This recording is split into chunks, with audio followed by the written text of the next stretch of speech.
Kailangan, hindi ka lang aral ng aral. Yung talagang pakikinabangan mong pag-aaralan. Kasi kahit takpan mo yung ng mga diploma yung buong dingding nyo, kung hindi naman yun ang bagay sa iyo na pinag-aralan at hindi mo kakaperahan, mahirap ka pa rin.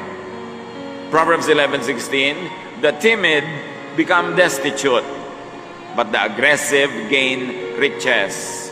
So walang mapapala yung mga timid, mga sobrang mahiyain, mga sobrang kimi, sobrang dungo, humanda kang maging maralita buong buhay. Sabi niya, the aggressive gain riches.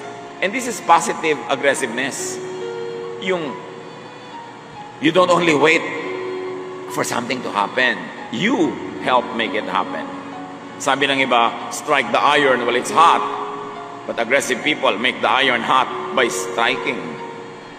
Gumagawa ka ng paraan, hindi ka naghihintay na malaglag sa iyong harapan ng pagpapala. Hinahanap mo, binubungkal mo.